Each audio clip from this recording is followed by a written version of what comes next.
Sebelum melanjutkan, jangan lupa subscribe dulu. Terima kasih. Bab 164, Lapisan Kedua Pagoda Harta Karun Linglong. Huang Xiaolong mengalirkan ki pertempuran ke dalam pagoda harta karun Linglong dan ki itu pecah menjadi bola cahaya keemasan. Dengan sekejap, mata Huang Xiaolong kabur dan dia muncul di ruang yang berbeda. Ada beberapa kesamaan antara ruang baru ini dan lapisan pertama pagoda harta karun Linglong. Mutiara naga api mengambang di atas lapisan pertama pagoda harta karun Linglong. Awan merah biasanya membentuk ki naga api yang tebal, tetapi tidak ada hal seperti itu di sini. Bagian atas pagoda harta karun Linglong kosong kecuali benda yang ditaruh di tanah di tengahnya, sebuah kuali. Sebuah kuali berbentuk segi enam yang tampak terbuat dari kristal.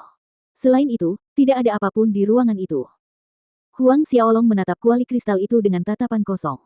Ini adalah kuali yang digunakan untuk memurnikan pelet.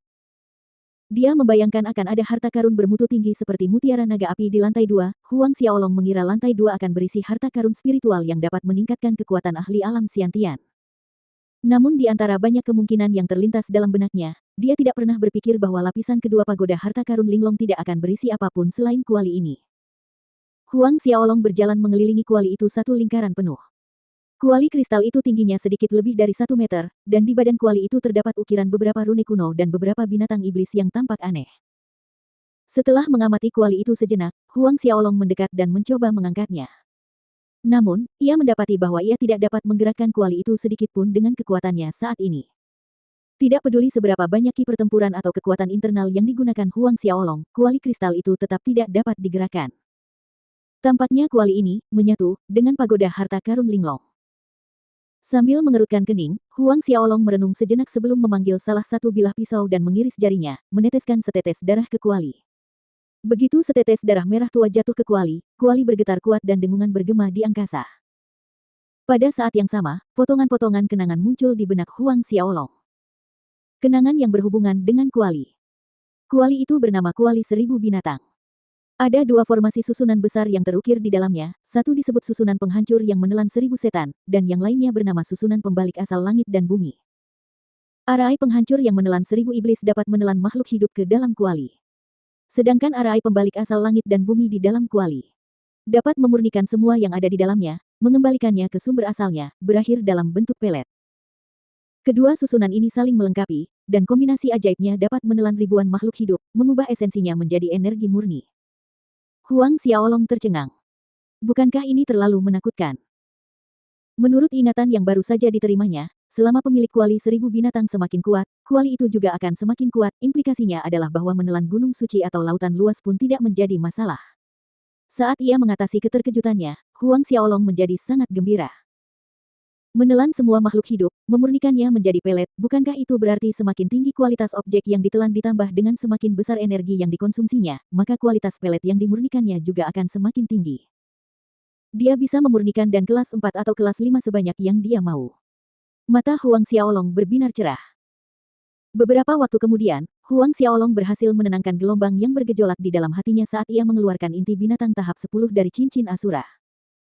Inti binatang tahap 10 ini diambil dari puncak binatang iblis tahap 10 akhir.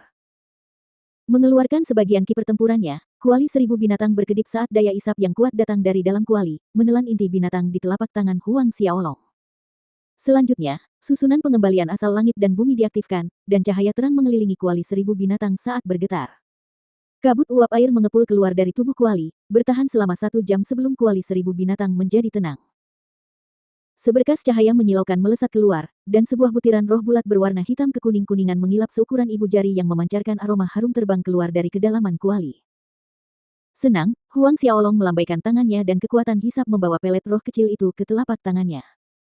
Dengan satu gerakan cepat, ia memasukkan pelet bulat kecil itu ke dalam mulutnya. Ia langsung bisa merasakan energi hangat menyebar di dalam tubuhnya. Huang Xiaolong duduk bersila, menjalankan asura taktiks untuk memurnikan energi pelet. Beberapa saat kemudian, Huang Xiaolong berdiri. Setelah menyerap energi dari butiran roh seukuran ibu jari yang dimurnikan dari inti binatang tingkat 10 akhir, Huang Xiaolong memastikan bahwa butiran itu setidaknya berada pada level roh dan tingkat 4 yang tinggi. Kelas 4 tinggi. Meskipun roh dan 4 tingkat tinggi mungkin tidak sama berharganya dengan roh dan 5 tingkat tinggi, namun persediaannya tetap saja sangat langka sehingga bisa mencapai harga tinggi sedikitnya 30.000 emas di balai lelang. Dan inti binatang tahap 10 akhir puncak kira-kira berharga sekitar 10.000 koin emas di pasaran. Jika inti binatang tingkat akhir 10 menghasilkan spirit dan kelas 4 yang tinggi, bagaimana dengan inti binatang tingkat Xiantian? Itu kemungkinan besar akan menghasilkan spirit dan kelas 5. Di kota kerajaan Luotong, spirit dan kelas 5 bukanlah sesuatu yang dapat dibeli bahkan dengan koin emas. Hal ini dikarenakan tingkat keberhasilan dalam memurnikan spirit dan kelas 5 terlalu rendah. Secara umum, spirit dan kelas 5 membutuhkan 50 hingga 60 jenis bahan, yang masing-masing memerlukan usia minimal 2 hingga 300 tahun. Bahkan jika semua bahan yang dikumpulkan memiliki kualitas premium, sesuatu mungkin salah selama penyulingan, yang menyebabkan kegagalan. Pada akhirnya, peluang keberhasilan hanya 50-50. Huang Xiaolong menarik napas dalam-dalam. Roh dan tingkat 5 berguna bahkan untuk ahli alam Xiantian. Spirit dan tingkat 5 seharusnya juga memiliki nilai di Kekaisaran Duanren, bukan? Namun, pada saat berikutnya, alis Huang Xiaolong berkerut. Sebelumnya, ketika dia mendorong ki tempurnya untuk menopang kuali selama 1 jam, itu malah menguras seluruh ki tempurnya. Semenjak menerobos alam Xiantian, ki pertempuran akhiratnya lebih kaya dari ahli Xiantian Orde kedua pada umumnya, namun dia hanya dapat memurnikan 1 dan roh 4 tingkat tinggi.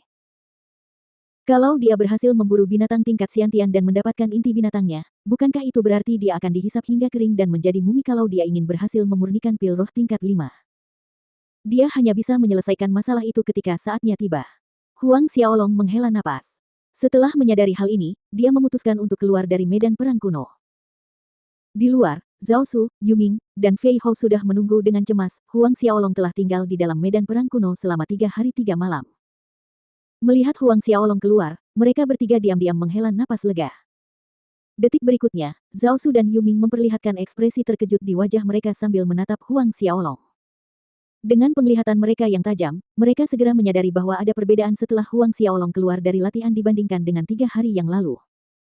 Yang mulia, Anda telah mencapai alam Xiantian. Kata-kata itu keluar dari mulut Zhao Su. Fei Hou tertegun. Dia segera menoleh ke arah Huang Xiaolong. Melihat 3 wajah di depannya, Huang Xiaolong tersenyum tipis, aku menerobos secara tidak sengaja. Menurut Huang Xiaolong, itu memang kecelakaan. Dia tidak menyangka kejadiannya akan secepat itu. Namun, di telinga Zhao Su, Yuming, dan Fei Hou, kata-kata ini seperti mantra yang memusingkan. Dia menerobos secara tidak sengaja. Seorang ahli alam Xiantian berusia 17 tahun.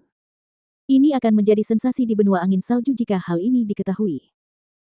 Bahkan seorang ahli alam suci seperti Zhao Su merasa sangat terkejut. Huang Xiaolong lalu bertanya kepada Zhao Su, Yuming, dan Fei Hou bagaimana cara mengatasi masalah kelebihan penarikan ki pertempuran saat menopang susunan di dalam kuali ketika seseorang sedang memurnikan pelet. Tak satu pun dari ketiganya yang terlalu memikirkannya, dan Zhao Su menjawab, itu bisa diganti dengan batu roh. Batu roh. Mata Huang Xiaolong berbinar. Ini adalah pertama kalinya dia mendengar tentang batu roh. Ya, Yang Mulia. Batu roh terbentuk dari energi spiritual yang terkumpul selama bertahun-tahun, sejenis batu tambang yang mengandung energi spiritual murni di dalamnya. Kebanyakan ahli Xiantian yang memurnikan spirit dan kelas 5 akan menggunakan batu roh untuk mengaktifkan susunan di dalam kuali. Secara umum, batu roh kelas 3 sudah cukup untuk mendukung proses pemurnian 1 spirit dan kelas 5. Zhao Su menjelaskan. 1 batu roh tingkat 3 dapat membantu memurnikan 1 roh dan tingkat 5. Zhao Su melanjutkan penjelasannya tentang berbagai tingkatan batu roh. Tingkatannya adalah tingkat 5, tingkat 4, tingkat 3, tingkat 2, dan tingkat 1, dengan tingkat 5 sebagai yang terendah. Di atas batu roh tingkat 1 terdapat batu roh tingkat surga.